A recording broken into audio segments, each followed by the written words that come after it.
Good evening दोस्तों। साकार academy में आप सभी का स्वागत है। सब इंस्पेक्टर की कक्षाएं हम लोग प्रारंभ कर रहे हैं। सब इंस्पेक्टर मुख्य परीक्षा, और इन कक्षाओं को हैंडल करने के लिए हमारी टीम आप सभी का स्वागत करती है। ऑनलाइन जो लोग हैं उन सभी का भी स्वागत है भाई। मैं हूं विवेक पटेल।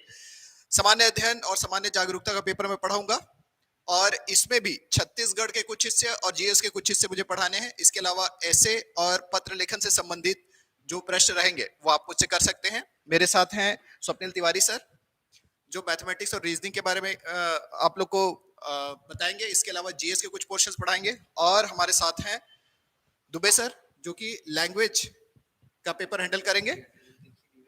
तो Swapnil Tiwari sir. Good evening भाई।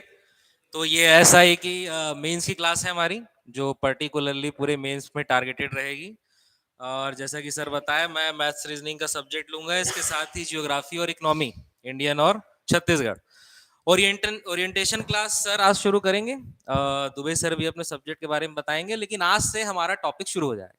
ठीक है, तो आज से हमारी जो फुल फ्लैज क्लास है वो शुरू होने वाली है, तो तैयार रहिए। और दुबे सर सब आप सभी का स्वागत है।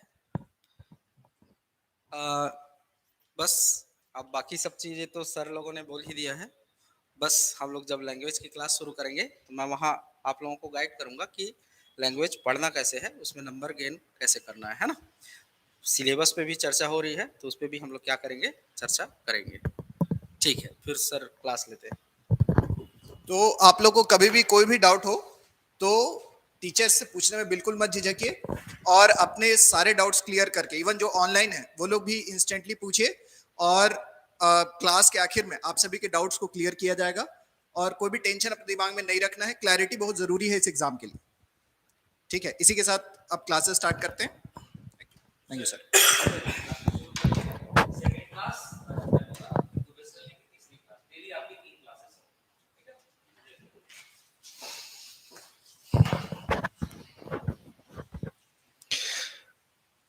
सब इंस्पेक्टर परीक्षा के लिए आप लोग तैयारी कर रहे हैं। प्री का एग्जाम देने के बाद में कैसा फील हो रहा है आप लोग को? प्री का एग्जाम देने के बाद किसके जो है 50 नंबर के आसपास आ रहे हैं, मतलब 50%, 50% के आसपास किसका है? किसका 40 से 50 के बीच में है? ठीक है, 40 से कम किसका है? ऐसा कोई है? नहीं। ऑनलाइन वाले भी जो है 40 से कम होने पर आप जो है चैलेंजिंग सिचुएशन में आ जाते हैं, लेकिन फिर कैटेगरी का असर पड़ना शुरू हो जाता है। तो कट ऑफ के बारे में मैं अभी कुछ नहीं कह सकता, क्योंकि रिजर्वेशन से संबंधित जो भी विवाद है वो आपका जब तक सॉल्व होगा तब हम लोग को प्री का जो रिजल्ट है वो देखने को मिलेगा, और मेन एग्जाम की सरगर्मियां शुरू होंगी। लेकिन पुलिस मुख्यालय एकदम तैयार है। जिस क्षण फैसला आया, जिस क्षण सिचुएशन क्लियर हुआ, तुरंत ये लोग नोटिफिकेशन निकालेंगे और फटाफट जो है रिक्रूटमेंट का प्रोसेस आगे बढ़ाएंगे। सारा इंफ्रास्ट्रक्चर रेडी है।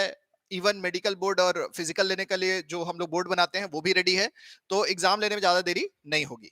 ठीक है, रिटर्न एग्जाम फटाफट घोषित होगा, उसके बाद फिर physical, it will be followed by physical. Main exam के 2 चरण है ना भाई। एक है लिखित परीक्षा, 3 पेपर होंगे।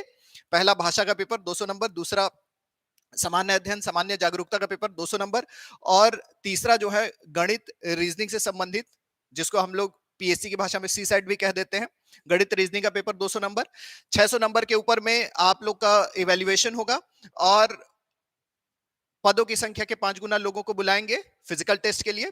और फिजिकल टेस्ट जब लिया जाएगा तो 300 नंबर का फिजिकल टेस्ट है, तो 600 नंबर का आपका रिटर्न टेस्ट, 300 नंबर का फिजिकल टेस्ट, ये दोनों को मिला के मुख्य परीक्षा होती है। और उसके बाद जो लोग फिजिकल क्वालिफाई करेंगे, 30% नंबर जरूरी है फिजिकल में, उन लोगों को इंटरव्यू के लिए बुलाया जाएगा। जितने लोग फिजिकल क्लियर कर लेंगे उन सबको बुला लेंगे भाई इंटरव्यू में। ये इंटरेस्टिंग बात है। फिजिकल में डिस्क्वालीफाई करने का सिर्फ यही है कि 30% से कम नंबर जो लाया, यानी टोटल 300 में 90 से कम जो लाया, उसको डिस्क्वालीफाई करेंगे। बाकी सब जो कि रिटर्न एग्जाम क्वालिफाई कर रहे हैं, पदों की संख्या के 5 गुना में है, उन सबको जो है इंटरव्यू के लिए बुलाए जाने का प्रावधान है।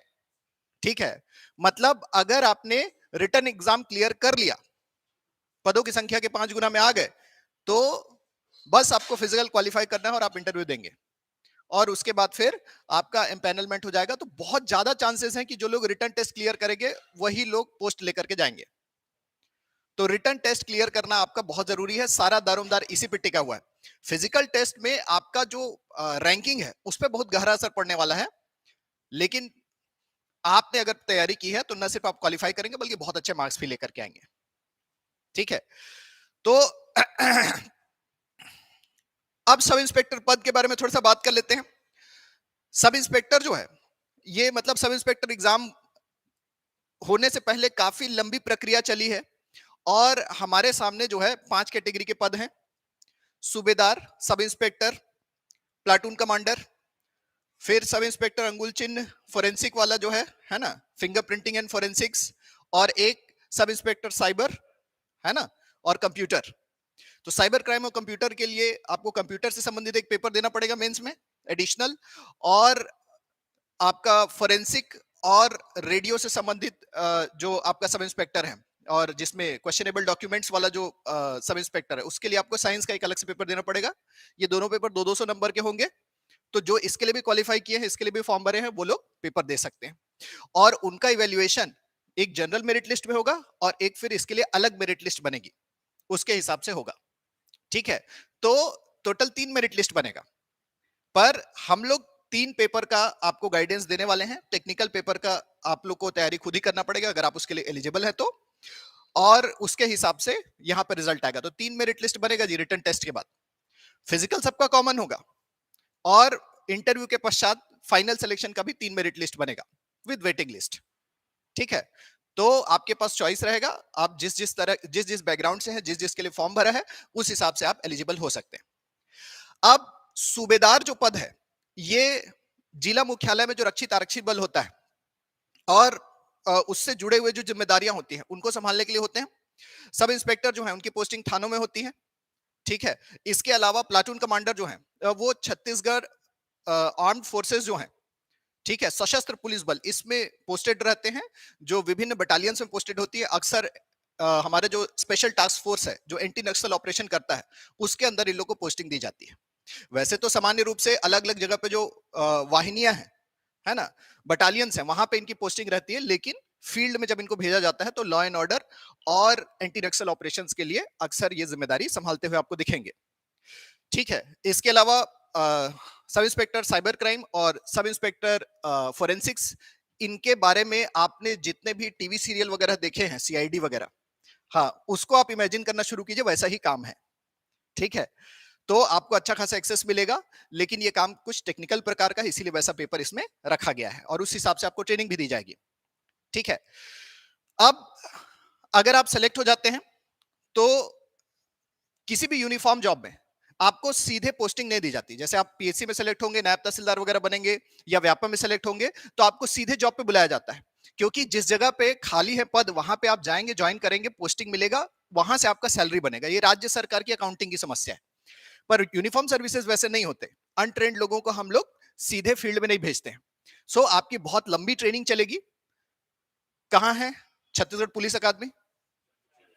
हाँ, तो चंदखुरी में आप लोग की बहुत लंबी ट्रेनिंग चलने वाली है, लगभग 12 महीने की ट्रेनिंग रहेगी। हो सकता है कि बड़ा बैच होने की वजह से इस ट्रेनिंग को थोड़ा बहुत छोटा किया जाए, पर बहुत ज्यादा अंतर नहीं पड़ता है। फिजिकल ट्रेनिंग जो है इसका ट्रेनिंग का एक बहुत इंपॉर्टेंट पार्ट होता है, लेकिन उसके साथ साथ पढ़ाते भी बहुत है। ठीक है, सुबह दौड़ाएंगे, दिन में पढ़ाएंगे। इसके बाद आपको जो है विभिन्न पुलिस के विभिन्न महकमों की जानकारी दी जाएगी, उसके बारे में आपको बताया जाएगा ताकि आप किसी भी पद को अच्छे से हैंडल कर सकें। उसके बाद फिर आप लोगों को कमांडो ट्रेनिंग दी जाएगी। ठीक है, counter terrorism and jungle warfare school में भेजा जाता है। कहाँ है वो? हाँ, सिंगार भाट में है, कांकेर में। वहां पर आपको ट्रेन किया जाएगा। ऑलमोस्ट 2 महीने की ट्रेनिंग है, कई बार इसको बढ़ा भी दिया जाता है। और जब आप लोग काउंटर इंसर्जेंसी के बारे में सीख जाएंगे, क्योंकि आप छत्तीसगढ़ पुलिस में काम करने वाले हैं, इसलिए आपको जो है ये विशेष ट्रेनिंग सीखना रहता है, जो कि आपके पर्सनालिटी और आपकी क्षमता को जरूर बढ़ाएगा। ये ट्रेनिंग लेने के बाद आप वो इंसान नहीं रहेंगे जो यहां पे बैठे, you will be different person. तो आप लोग जो है इस चीज के लिए तैयार रहिए, लेकिन ट्रेनिंग के डे 1 से आपकी सैलरी बननी शुरू हो जाएगी। ठीक है, तो मेक श्योर कि इंटरव्यू देने के बाद कम से कम एक बैंक अकाउंट अपने नाम पे जरूर खुलवा लेना, वरना सैलरी जो है वो चेक में दे देंगे आपको, बोलेंगे जाओ अकाउंट खुलवाओ, उतना टाइम मिलता नहीं है। ठीक है, फिर आपका अकाउंट चंदखुरी में रहेगा। तो आपको 35 से 36 हजार के आसपास सैलरी मिलना स्टार्ट होगा, जिसमें कुछ जो है ट्रेनिंग के दौरान कमी रहती है, फील्ड में आने के बाद एडिशनल अलाउंसेस आते हैं तो वो बढ़ जाता है। ठीक है, तो आपका जो पे बैंड है या पे मैट्रिक्स के हिसाब से 36,000 से 1,10,000 के बीच में जो है सैलरी का बैंड है, जो कि सब इंस्पेक्टर के लिए है। सब इंस्पेक्टर का सैलरी नायब तहसीलदार से ज्यादा होता है। ये बहुत इंटरेस्टिंग चीज है जो आप लोगों को बता सकते हैं। Apart from that, sub inspector के पास स्टाफ भी ज्यादा होता है नायब तहसीलदार की तुलना में। हाँ, ये अलग बात है कि सब इंस्पेक्टर को शक्ति या बल प्रयोग का आदेश नायब तहसीलदार दे सकता है। सो टेक्निकली नायब तहसीलदार या तहसीलदार सब इंस्पेक्टर से ज्यादा शक्तिशाली है, लेकिन असल में you are the muscle of the administration. तो आप लोग जो है बहुत इंपॉर्टेंट रोल प्ले करने वाले हैं। सब इंस्पेक्टर देखिए, नंबर सब लोग बता रहे हैं, किसी ने कहा है कि भाई 40 है, किसी का कहना है 65 है, किसी का कहना है 44 है, तो 43। तो मेरा ये मानना है कि अगर आप जनरल कैंडिडेट हैं तो प्री में आपका बड़ी आसानी से सिलेक्शन हो जाएगा अगर आप 40 से ऊपर रखते हैं। ठीक है, क्योंकि बहुत लिमिटेड संख्या में लोगों ने दिया और पोस्ट काफी है, ढेर सारे लोगों को लेना है। दूसरी बात यह है कि अगर आप फीमेल हैं या कैटेगरी में आते हैं तो आपके चांसेस और भी ज्यादा बढ़ जाते हैं, तो चिंता बिल्कुल नहीं करना है। और जैसे रिजल्ट आएगा बहुत तेजी से चीजें आगे बढ़ेंगी, इसलिए आप लोग को तैयारी एकदम सॉलिड रखना है। और जो लोग 60, 72 इत्यादि बोल रहे हैं, उन लोग को सोचना बंद करके पढ़ना शुरू कर देना चाहिए, जैसा कि शुरू हो गया अभी। ठीक है, तो ये सब इंस्पेक्टर से जुड़ी हुई कुछ बातें हैं। माइंडसेट एक बहुत इंपॉर्टेंट चीज है जो कि आपको इंटरव्यू के लेवल पे काम आएगा। अगर आप इंटरव्यू देने जाते हैं तो साकार एकेडमी की ओर से आपको फ्री में इंटरव्यू का गाइडेंस मिलेगा। इस काम में को हम लोग काफी साल से कर रहे हैं और आपके पर्सनालिटी को बेहतर बनाने के लिए हम लोग सलाह दे सकते हैं आपको। लेकिन अपनी पर्सनालिटी को उस लेवल तक ले जाने के लिए आप लोग अभी से प्रयास शुरू कर सकते हैं। पुलिस विभाग में या एटलीस्ट सब इंस्पेक्टर के पद में आप लोगों से उम्मीद किया जाता है साहस, समझ और अनुशासन का। साहस मतलब आप आगे बढ़ के लीड करेंगे, आप हवलदार को आगे नहीं करेंगे। ठीक है, और ना ही आईपीएस अधिकारी जिनके नाम से यूट्यूब पे खूब सारे वीडियोस आपको देखने के लिए मिलते हैं जलवा वाला, वैसा नहीं रहेगा। आप रियल लाइफ में फ्रंट लाइन में जाकर के विभिन्न कठिन परिस्थितियों का सामना करेंगे, चाहे वो लड़ाई झगड़ा, दंगा फसाद, चक्का जाम, हड़ताल वाली स्थितियां हो, चाहे गोलियां चल रही हो और आप नक्सलियों और अराजक तत्वों का मुकाबला कर रहे हैं, या फिर आपको दोपहर चौराहे में खड़े होकर के ट्रैफिक मैनेज करने के लिए कहा जा रहा है, या फिर किसी को दौड़ा रहे हैं हाईवे पे, क्योंकि हाईवे पेट्रोल भी आपका ही जुरिस्डिक्शन है जहां पे गाड़ियां 100-120 से कम में चलती नहीं है। ठीक है, तो बहुत तरह के चैलेंजेस हैं और एक कांस्टेबल से या आरक्षक से हम लीडरशिप की नहीं, सिर्फ हिम्मत की उम्मीद करते हैं। लीडरशिप आपको प्रोवाइड करना है तो आपके अंदर एक आरक्षक से ज्यादा साहस होना चाहिए, लेकिन साहस के साथ साथ समझदारी की भी बहुत जरूरत है। दौड़ लगाने के साथ साथ आपका दिमाग भी चलना चाहिए। क्यों? क्योंकि जो लोग आपको फॉलो कर रहे हैं, आप मझधार में कूदने वाले हैं, आपके पीछे पीछे भी 6 लोग कूदेंगे, उनकी जिम्मेदारी भी आपके ऊपर है। You are a front line officer. Front line officer होने का जिम्मेदारी ही यही होता है। ठीक है, जैसे हम लोग सेना के बारे में बोलते हैं, मिलिट्री में एनडीए या सीडीएस का एग्जाम पास करके जब लोग जाते हैं, उनको 3-4 साल जो ट्रेनिंग दी जाती है वो इसी बात की ट्रेनिंग दी जाती है कि फिजिकली फिट एज अ जवान and mentally fit as an officer. तो एक मिलिट्री का ऑफिसर जो है फिजिकली और मेंटली इतना स्ट्रांग होता है कि उसकी वजह से उसकी इज्जत होती है। तो आपकी समझ की वजह से आपकी इज्जत रहेगी। और तीसरा है अनुशासन। सब इंस्पेक्टर जो है ये डिसीजन मेकिंग पोस्ट नहीं है। आपको जो आदेश दिया जाता है उसको पालन करना है, और अगर उस आपको कोई समस्या आती है तो आप अपने लीडर से, अपने सीनियर ऑफिसर से जो है क्लियरेंस ले सकते हैं, उनको अपडेट कर सकते हैं। आपके समझ के आधार पे सिचुएशन जो आपके सामने है उसका असेसमेंट करके अगर आप ऊपर पहुंचाते हैं तो सिर्फ आपके करंट उच्चाधिकारी नहीं बल्कि आपके सुपरिंटेंडेंट, इंस्पेक्टर जनरल और यहां तक कि राज्य के डीजी और जो पॉलिटिकल हेड है मुख्यमंत्री तक, वहां तक आपकी समझ के आधार पर परिस्थितियों का अनुमान लगाया जाएगा। तो आपकी परिस्थितियों की जो समझ है उसके आधार पर आपको आदेश दिए जाएंगे और उन आदेशों का पालन करने का जो कठिन जिम्मेदारी है वो आपके ऊपर डाला जाएगा। तो अनुशासन बहुत जरूरी है। कई बार आपको ऐसा मन करेगा कि फिल्मों में जैसे चुलबुल पांडे जो हैं धुआंधार मचाते हैं, वैसे भी हम थोड़ा मचा के आए, तब तो थोड़ा फील आए कि सब इंस्पेक्टर हैं। लेकिन ध्यान रखिएगा, एनी टाइम आपके जैसे लगभग 3,500 लोग और हैं जो धूम मचाना चाहते हैं। इतना धूम हमारा राज्य सह नहीं पाएगा और ना ही इतने अपराधी हैं। ठीक है, तो ध्यान रखिएगा, साहस, समझ और अनुशासन, इन 3 चीजों को लेकर के चलना है। तो जब भी आप इंटरव्यू में क्वेश्चन का आंसर दे रहे हो, तो आपसे कोई भी कठिन क्वेश्चन पूछा जाए, आप हमेशा एग्रेशन के साथ या आप हमेशा एक कदम आगे बढ़ाने वाले एटीट्यूड के साथ आंसर दीजिए। चाहे आप क्लास में मुझे आंसर दे रहे हो, चाहे आप इंटरव्यू में आंसर दे रहे हो, चाहे आप एकेडमी में आंसर दे रहे हो, जोश दिखाइए। जो ज्यादा जोश दिखाता है उसको पनिशमेंट भी मिलता है, लेकिन जो ज्यादा जोश दिखाता है उसी को जिम्मेदारी मिलती है और उसी की इज्जत भी होती है। समझ, आपके सामने जो चैलेंज आया है, आपसे जो प्रश्न पूछा गया है, आप अपनी समझदारी के हिसाब से जितना बेहतर आंसर दे सकते हैं दीजिए। चाहे क्लास में दीजिए, चाहे इंटरव्यू बोर्ड में, चाहे एकेडमी में आपसे उस्ताद लोग पूछेंगे वहां पर, चाहे आपको फील्ड में सीनियर लोग पूछेंगे तब। तो सब इंस्पेक्टर का लाइफ बहुत इजी नहीं है, बहुत टफ है, पर आप अपनी समझदारी पे चलेंगे तो हो सकता है तत्काल आपको जो है डांट सुनने को मिल जाए, लेकिन आप पे भरोसा किया जाएगा क्योंकि आप अपनी बुद्धि का इस्तेमाल करते हैं। और तीसरा है अनुशासन। भले ही तकलीफ हो, लेकिन अगर आप आज्ञा का पालन करते हैं, टारगेट पूरा करते हैं, तो आपको इस इंस्टीट्यूशन के द्वारा, इस सोसाइटी के द्वारा जिसमें आप काम करते हैं, दोनों तरफ से सम्मान मिलेगा। यानी आपके ऑर्गेनाइजेशन में भी आपकी इज्जत होगी, आपके सबऑर्डिनेट्स, आपके सीनियर्स दोनों ही आपकी इज्जत करेंगे। और इसके साथ साथ जिन लोगों के लिए आप काम कर रहे हैं, आम आदमी, जो लोग पुलिस के प्रति बहुत सद्भावना पूर्वक रवैया नहीं रखते हैं, आपके अनुशासन को वो लोग भी अप्रिशिएट करेंगे, क्योंकि और कोई वजह नहीं है पुलिस वालों को अच्छी नजर से देखने का सिवाय के अनुशासन के। हमारे पास इतना पेशेंस रहता नहीं है कि हम किसी सब इंस्पेक्टर की समझदारी का इंतजार करें, लेकिन उसका अनुशासन देख करके हम लोग काफी इज्जत करने के लिए तैयार हो जाते हैं। तो ये बात आप लोग ध्यान में रखिए, एटीट्यूड के साथ में रहिए, तो सिलेक्शन से पहले ही आपके अंदर वो गुण विकसित हो जाएंगे जिसके सहायता से आप अपनी ट्रेनिंग और अपने करियर को बड़े अच्छे से हैंडल कर लेंगे।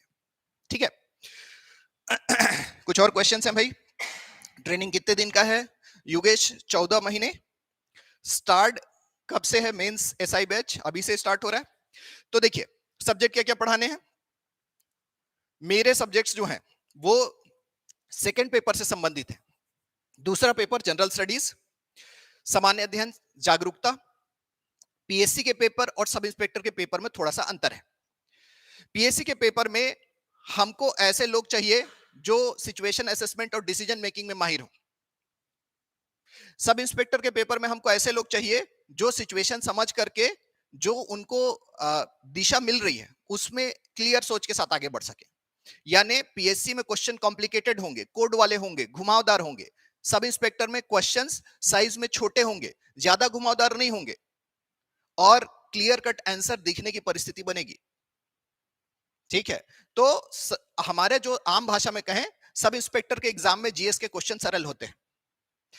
लेकिन यहां पर जब कहते हैं कि सामान्य अध्ययन और सामान्य जागरूकता, तो सामान्य अध्ययन का मतलब है कि जो बेसिक सब्जेक्ट हैं आपके जनरल स्टडीज के सामान्य अध्ययन के, जैसे कि भारतीय स्तर पे भारत का इतिहास, संविधान और राज्य व्यवस्था, भारत का भूगोल, अर्थव्यवस्था, विज्ञान, पर्यावरण, समसामयिक घटनाएं यानी कि करंट अफेयर्स, इन सब चीजों को हमको भारत के सामान्य अध्ययन के लिए तैयार करना ही रहता है। लेकिन जागरूकता में आपसे उम्मीद की जाती है कि आपका भारत के अंदर विभिन्न प्रकार के संस्थान, भारत के स्पेशल पर्यटन स्थल, भारत का कोई व्यक्ति जिसको अवार्ड वगैरह मिला हो, या फिर भारत के किसी खास जगह पे कोई खास मेला, महोत्सव या ऐसा कुछ हुआ है, घटना हुआ है, तो करंट अफेयर्स में उन सब चीजों को फोकस करता है। और बल्कि करंट अफेयर्स के बैकग्राउंड में जाकर के कई बार विश्व स्तर के क्वेश्चन भी पूछता है कि दुनिया में क्या चल रहा है। ठीक है, भौगोलिक रूप से कोई घटना हुई, कोई पर्यावरणीय हादसा हुआ, या फिर किसी व्यक्ति ने कोई बड़ा काम किया, even Nobel prize, international relation से क्वेश्चन आना जो है, ये आपका नॉर्मल एग्जाम से इसको थोड़ा सा अलग करता है। साइंस और एनवायरनमेंट, इसका वेटेज थोड़ा सा नॉर्मल पेपर की तुलना में ज्यादा रहता है। तो आप अगर पीएससी या व्यापम का पेपर देखेंगे, आपको हिस्ट्री कॉन्स्टिट्यूशन में ज्यादा क्वेश्चन मिलेंगे। यहां पर थोड़ा सा उसको कम करके आप समझिए कि साइंस और एनवायरनमेंट का वेटेज बढ़ाएगा, और उसमें भी वैसे बेसिक टाइप के क्वेश्चन पूछेगा जो कि आपके एक सामान्य जो है अध्ययन से, एक जागरूकता से जो है उम्मीद की जाती है कि आपको इतना मालूम होगा। तो हम लोग साइंस और एनवायरनमेंट को ज्यादा अच्छे से टच में लेके चलेंगे, जिनको कि हम लोग दूसरे एग्जाम में लिमिटेड रोल देते हैं। ठीक है। कुछ क्वेश्चंस पूछे गए, उस पर आखिरी में आएंगे। इसके बाद फिर छत्तीसगढ़।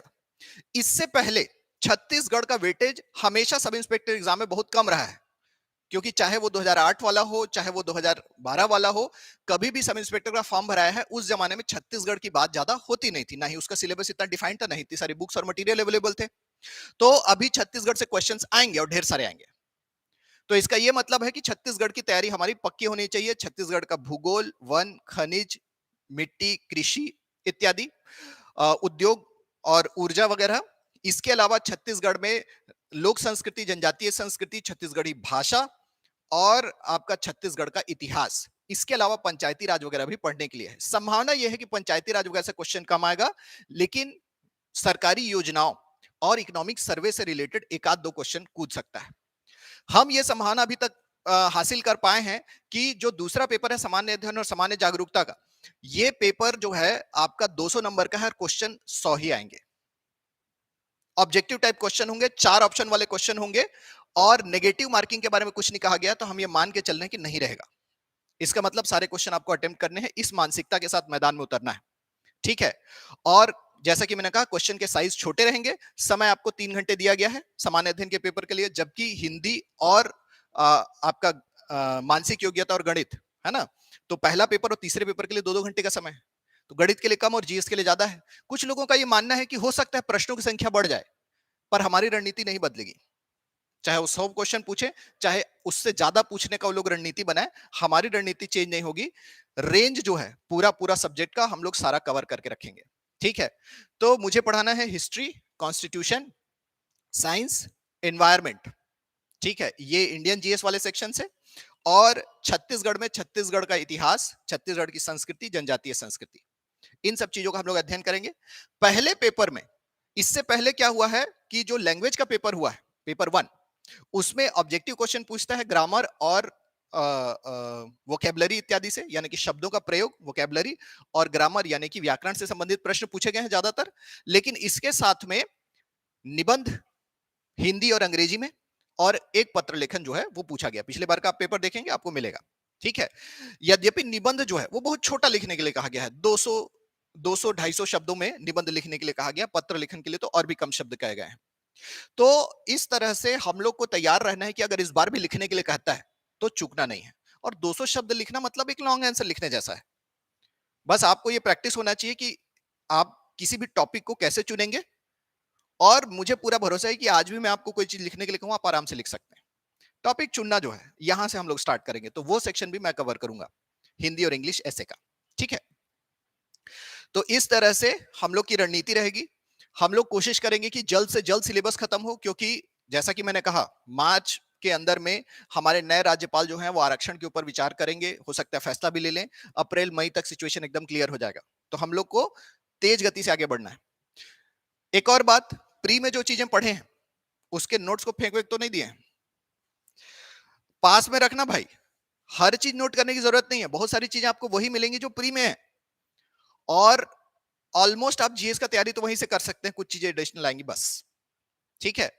और प्री की तैयारी तो कई लोग काफी लंबे समय से किए हैं, सो डोंट वरी, आप लोग का तैयारी जो है उसमें काम आएगा।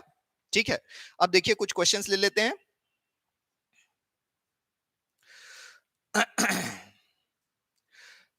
देखिए, अगर आप एससी एसटी कैटेगरी में हैं तो नंबर ऑफ क्वेश्चंस को लेकर के चिंता बिल्कुल छोड़ दीजिए।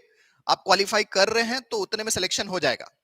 प्री में जो लोग चिंतित हैं, चिंता छोड़ दें, मेंस की तैयारी करें, नंबर 1। नंबर 2, फिजिकल का तैयारी बहुत जरूरी है। हम लोगों ने शाम को क्लास रखी इसलिए है कि मॉर्निंग में दौड़ लगाना है भाई, अभी क्रिटिकल टाइम आ गया है। और हाँ, कम दौड़ोगे चलेगा, इंजर्ड मत होना। ठीक है। तो खासकर आपका हाई जंप और शॉर्ट पुट, ये दो जो हैं इसमें सबसे ज्यादा इंजरी होती है। आप लोग बड़े ध्यान से प्रैक्टिस कीजिएगा। परफॉर्मेंस में आपका 6 नंबर कट गया है ना, 6 नंबर का बटा हुआ है 5 स्टेजेस में, 6 पंचे 30 नंबर एक इवेंट का। अगर 6 नंबर हाथ से चला जाता है कोई दिक्कत नहीं है, पर आप इंजर्ड हुए तो पूरा का पूरा क्वालिफिकेशन आपका क्वालिफाई करने का जो है वांदे हो सकते हैं। इसलिए सोच समझ करके, है ना, आप लोग प्रैक्टिस करते रहिए। चूंकि लंबे समय से कर रहे होंगे तो जाहिर सी बात है आप लोग बेहतर स्थिति में होंगे, और प्रोफेशनल हेल्प अगर ले सकते हैं तो ये बेस्ट टाइम है।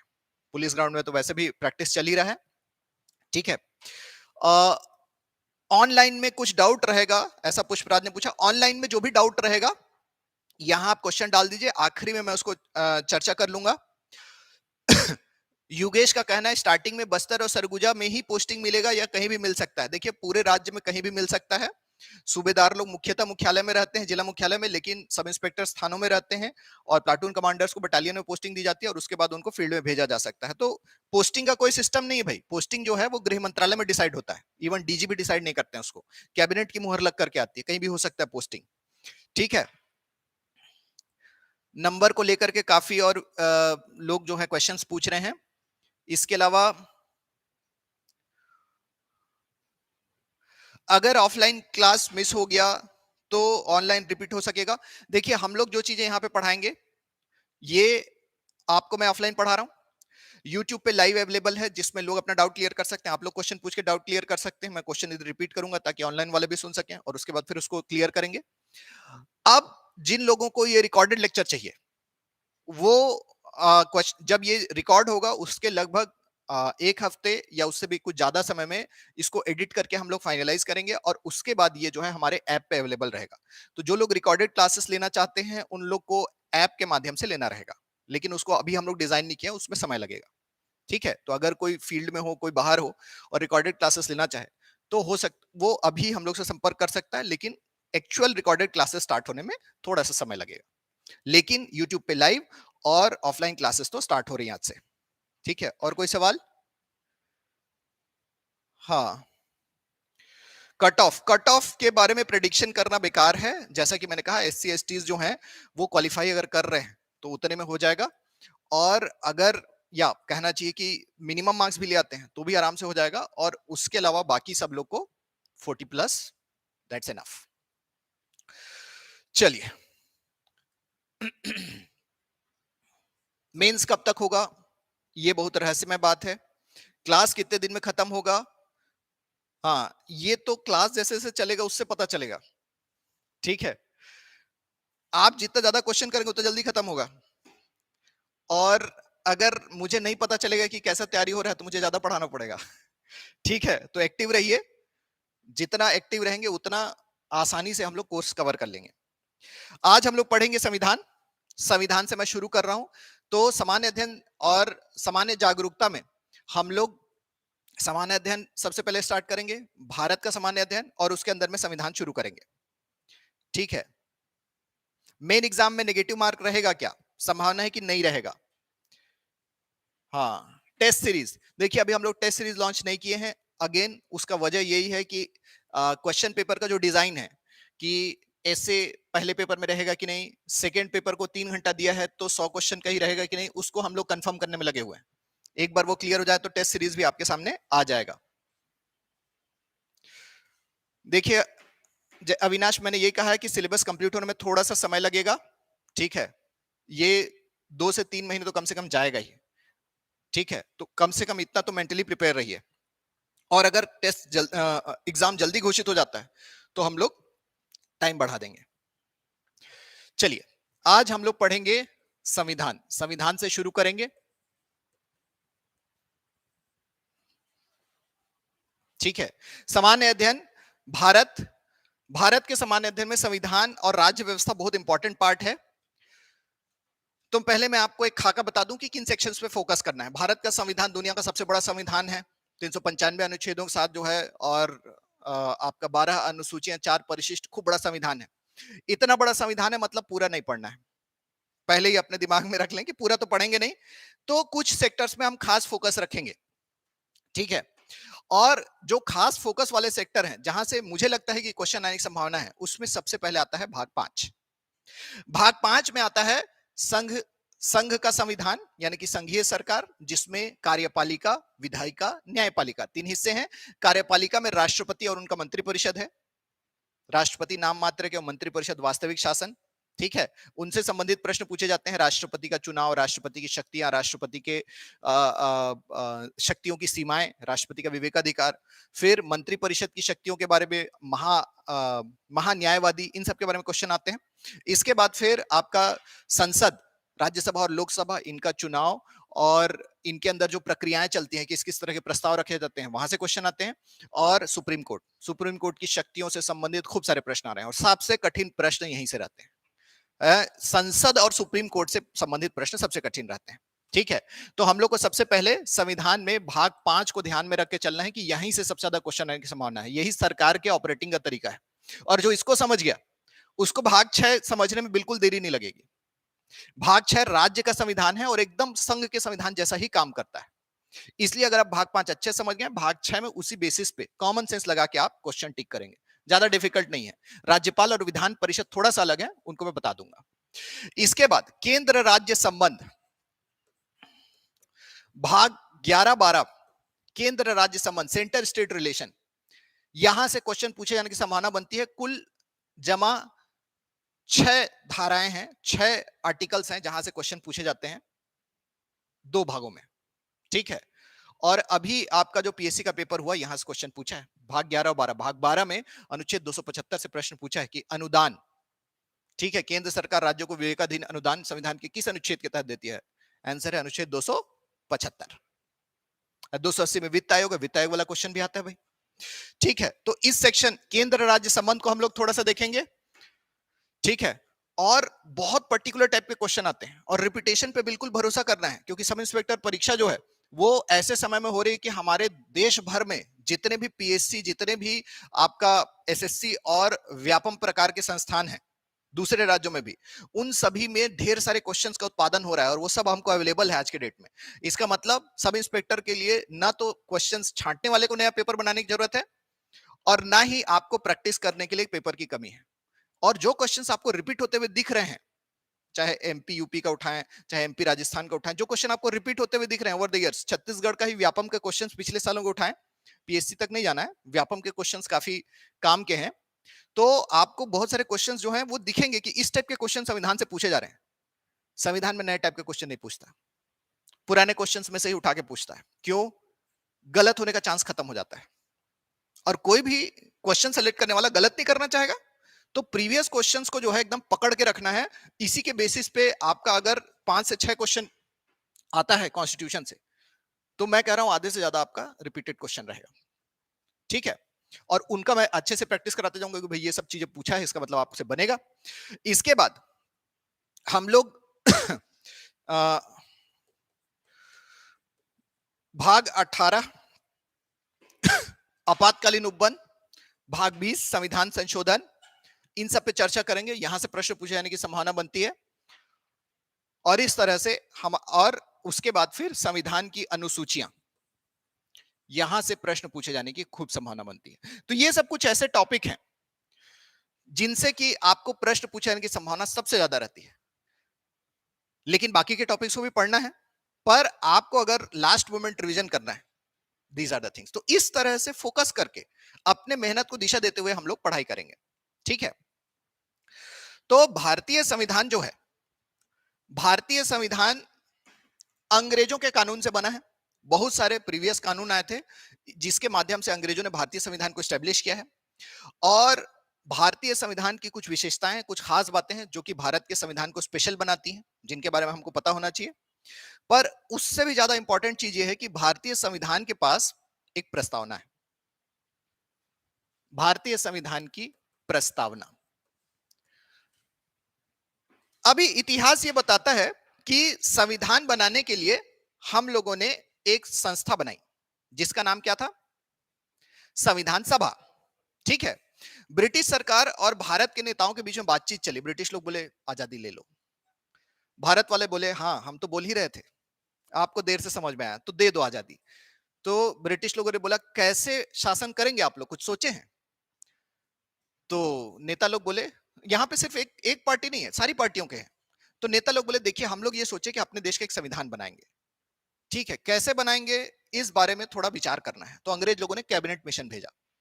ठीक है, 3 अंग्रेज मंत्री लोग आए, कैबिनेट मंत्री थे, कैबिनेट मिशन।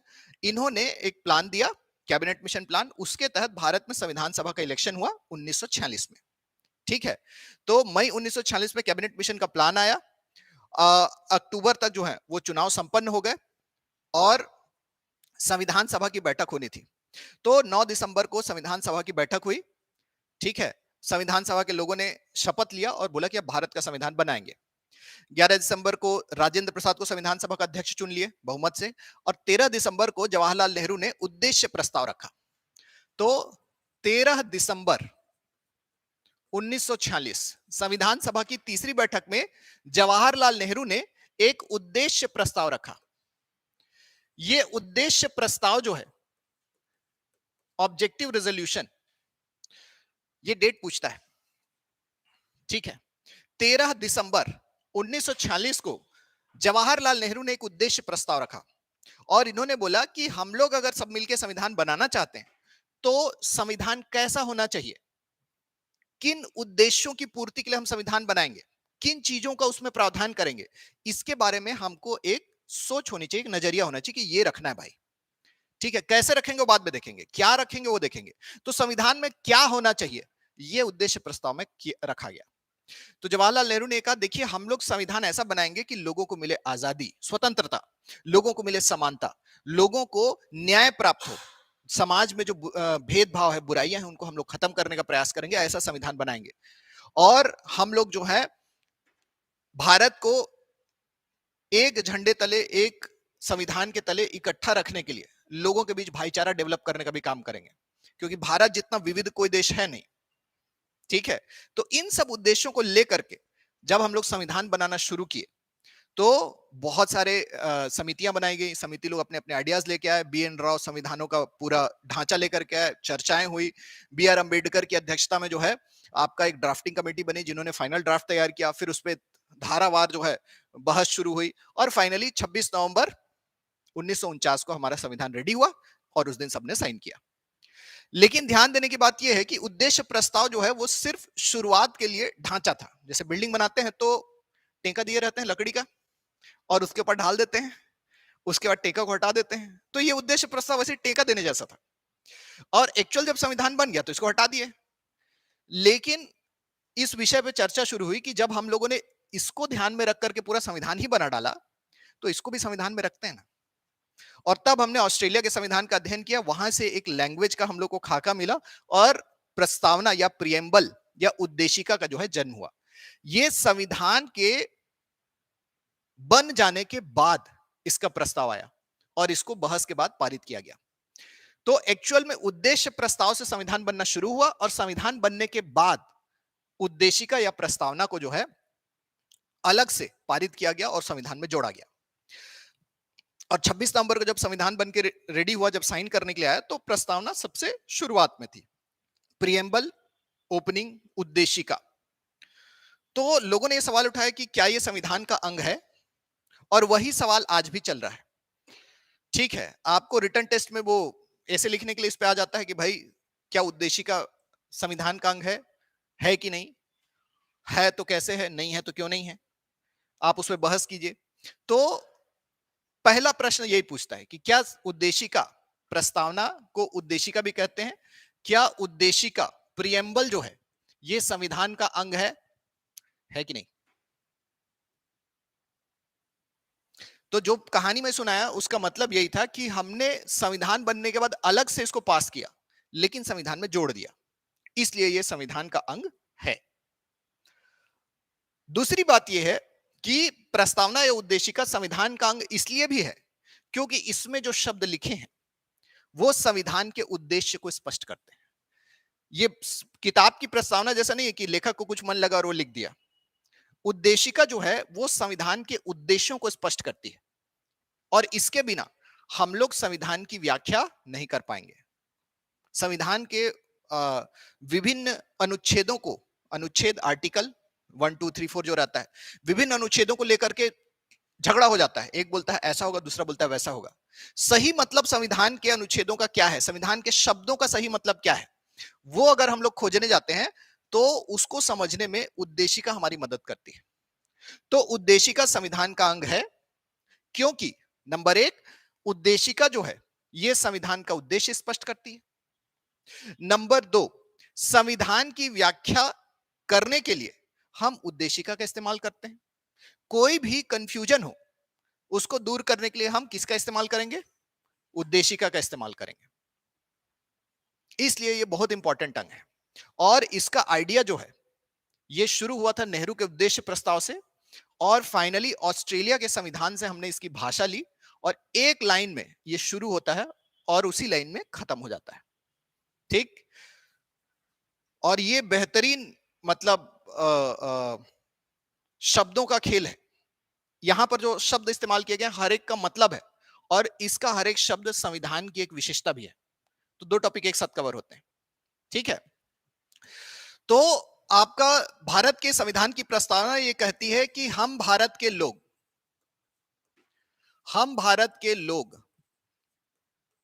भारत को एक संपूर्ण प्रभुत्व संपन्न,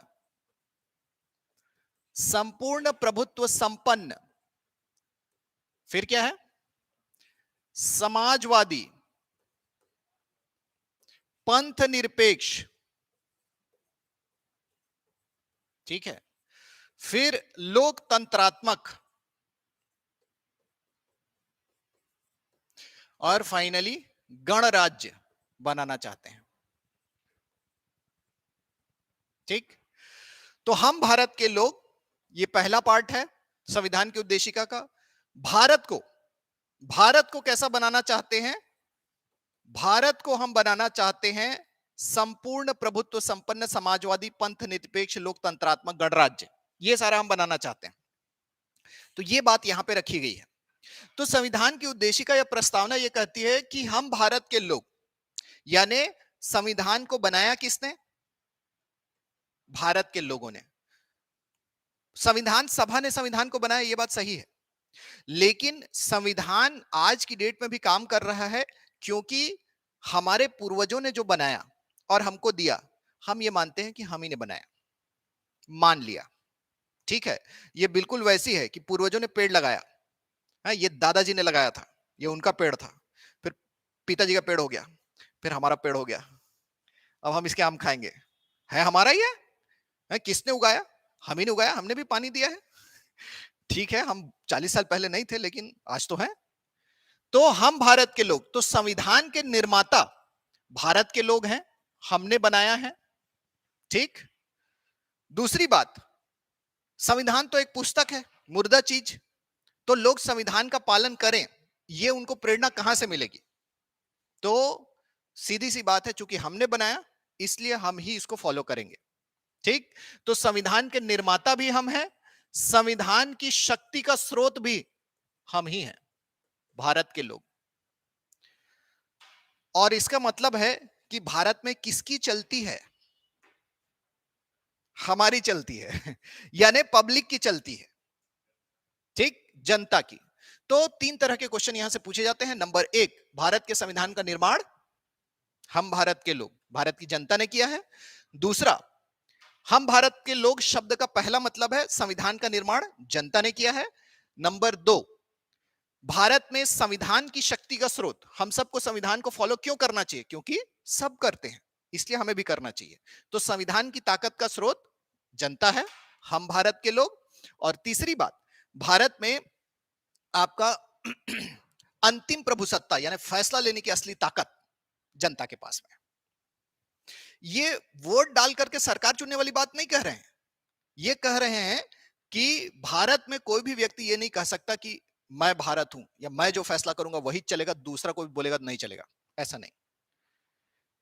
ठीक है, तो ये राजनीति शास्त्र का सिद्धांत आप समझिए। तो अगर आपको क्वेश्चन पूछता है कि संविधान की प्रस्तावना में हम भारत के लोग शब्द का क्या मतलब है, तो तीन मतलब है।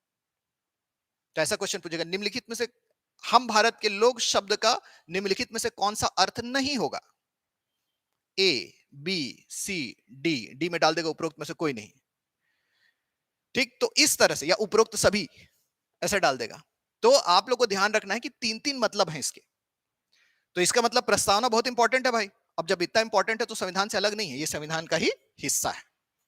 अब ये कहता है प्रस्तावना कि हम भारत के लोग भारत को ऐसा देश बनाएंगे, भारत देश की 5 विशेषताएं। अब देखिए, राजनीति शास्त्र के हिसाब से, पॉलिटिकल साइंस के हिसाब से कोई भी देश या कोई भी राज्य कैसे बनता है, ठीक है। किसी भी देश के निर्माण के लिए 4 चीजें चाहिए पॉलिटिकल साइंस के हिसाब से। सबसे पहले लोग चाहिए, लोगों का एक समूह होना चाहिए। नंबर 2, वो किसी जगह पे रहते हो, भौगोलिक क्षेत्र होना चाहिए। नंबर 3, सरकार, लोग जो है मिल करके शासन का एक ढांचा बनाए। लोकतांत्रिक हो जरूरी नहीं है, राजा भी रख सकते हैं, पर एक शासन का ढांचा होना चाहिए, सरकार होना चाहिए। और चौथा चीज होता है संप्रभुता। संप्रभुता मतलब खुद का फैसला खुद करने की ताकत, है ना। एक बार जो कमिटमेंट कर दिया वैसा टाइप का, कि एक बार कमिटमेंट कर दिया तो खुद की भी नहीं सुनते, इसको बोलते हैं संप्रभुता। खुद फैसला लेने की ताकत, किसी भी दूसरे के दबाव में नहीं आना, यह कहलाता है संप्रभुता।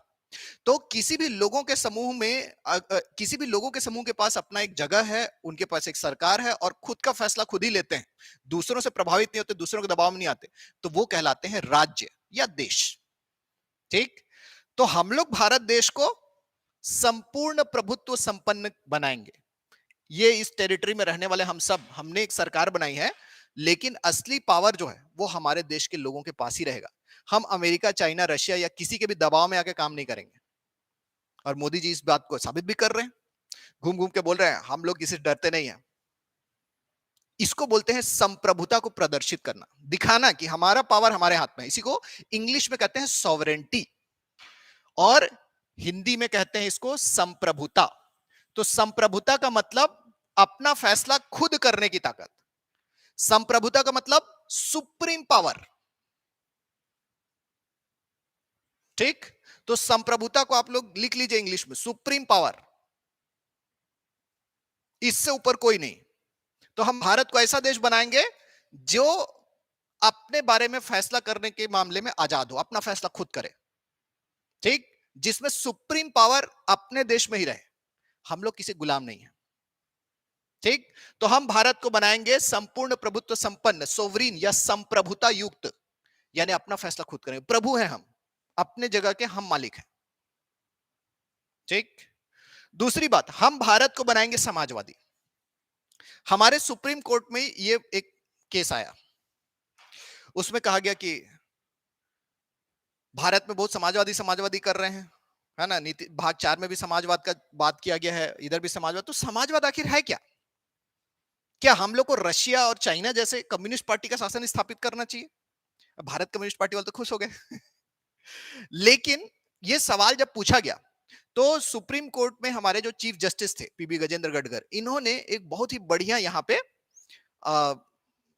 बात लोगों के सामने रखा। उन्होंने बोला समाजवादी का मतलब है कमजोर लोगों की भलाई, जन कल्याण। तो भारत को हम समाजवादी देश बनाएंगे, मतलब ऐसा देश जहां पर लोगों का भला करने के लिए योजनाएं चलाई जाती है, जहां पे गरीब लोगों का, कमजोर लोगों का, पिछड़े लोगों का आपका मदद करने का कोशिश किया जाता है, ऐसा देश समाजवादी होता है। समाजवाद का मतलब यह नहीं है कि आपका सबको बराबर करने के लिए जो है जमीन को सबका छीन लो, फैक्ट्रीज को छीन लो और जो है सब कम्युनिस्ट पार्टी के अधीन आ जाएगा। ऐसा रशिया स्टाइल में काम नहीं करना है, या सोवियत यूनियन था, रशिया तो अलग है। चाइना के स्टाइल में काम नहीं करना कि सब कुछ चाइनीज कम्युनिस्ट पार्टी कंट्रोल करे, वैसा नहीं। यहां पर गरीब लोग का मदद किया जाएगा, जन कल्याणकारी योजनाएं चलेंगी, दैट्स इट। बाकी सबको फ्रीडम है, पैसा कमाओ।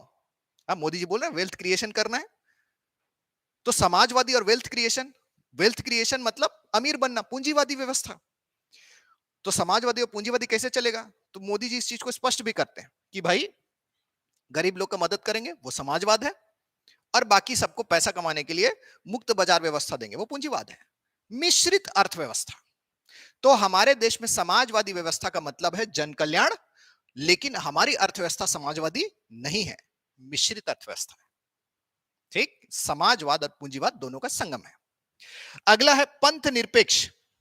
पंथ निरपेक्ष या धर्म निरपेक्ष, दोनों का मतलब एक ही है।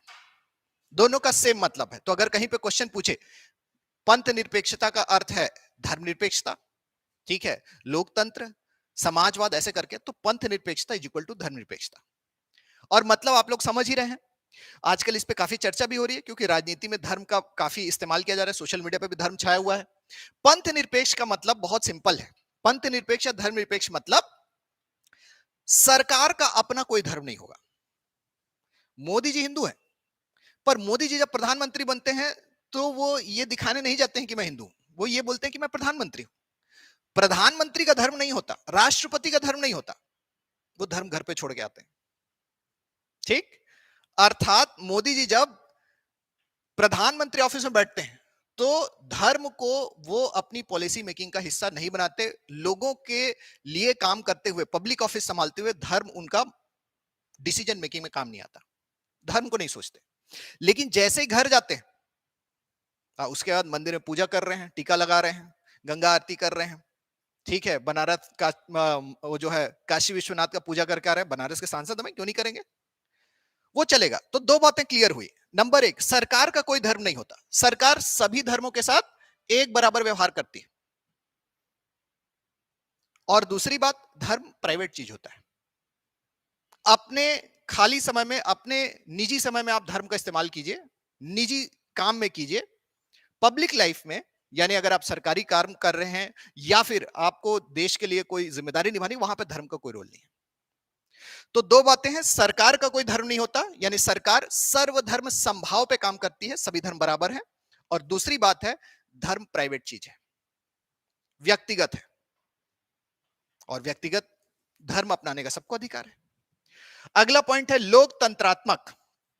लोकतंत्रात्मक या डेमोक्रेटिक का मतलब है कि जनता के चुने हुए प्रतिनिधियों की सरकार बनेगी, इलेक्शन होगा, सांसद चुनेंगे, विधायक चुनेंगे, और वो लोग सरकार बनाएंगे, और किसी को हम सरकार चलाने का इजाजत नहीं देंगे। ठीक, कोई आके बोलता है कि मेरे को भगवान ने भेजा इधर शासन करने के लिए, तो हम नहीं मानेंगे, क्योंकि वो कहलाता है आपका दैवी उत्पत्ति, या कहें कि डिक्टेटरशिप, तानाशाही। हम लोग तानाशाही के समर्थक नहीं हैं। हमारे यहां पब्लिक वोट डालती है, और अधिक वोट पाकर के जो व्यक्ति चुना जाता है वो सरकार बनाता है। ठीक, तो लोकतंत्रात्मक का मतलब है चुनाव, स्वतंत्र और निष्पक्ष चुनाव। चुनाव के पहले लिखिए, स्वतंत्र और निष्पक्ष चुनाव होगा एक, और चुने हुए प्रतिनिधियों की ही सरकार होगी। यानी राज्य में विधायक लोग सरकार बनाएंगे, केंद्र में सांसद लोग सरकार बनाएंगे। ऐसा नहीं है कि सेना के लोग आके बोलेंगे हमारा यूनिफॉर्म अच्छा है, सरकार हम चलाएंगे, ऐसा नहीं चलेगा।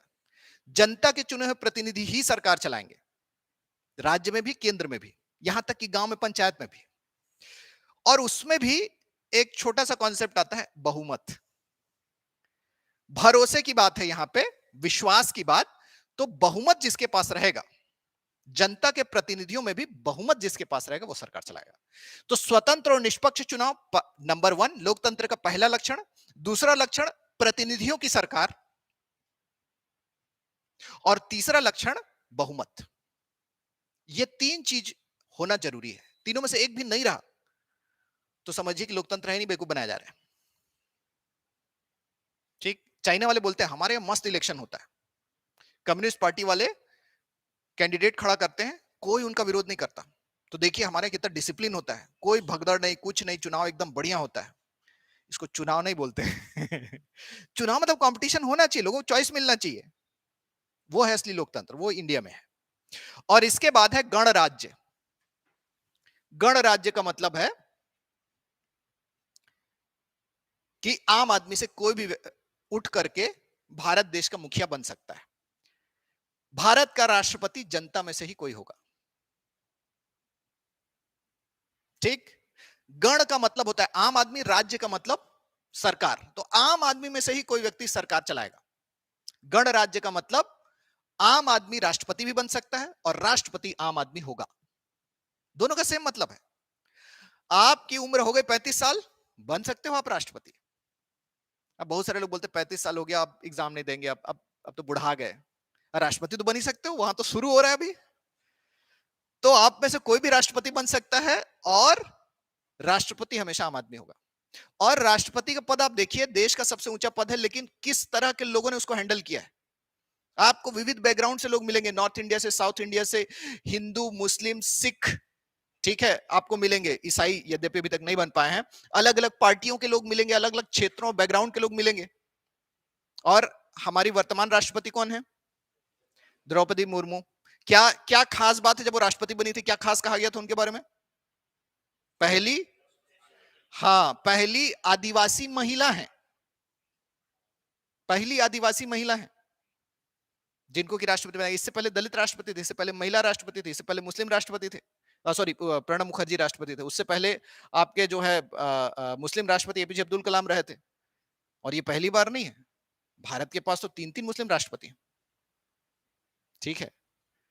दक्षिण भारतीय, उत्तर भारतीय, हर जगह के लोग आपको मिलेंगे। इससे पता चलता है कि कोई भी देश का मुखिया बन सकता है। गण यानी आम आदमी का राज्य है, ठीक है, तो राज्य का मुखिया आम आदमी होगा और कोई भी आम आदमी मुखिया बन सकता है। तो इस तरह का हम देश बनाना चाहते हैं जहां पे लोगों को यह महसूस हो कि हमारा देश ऐसा है।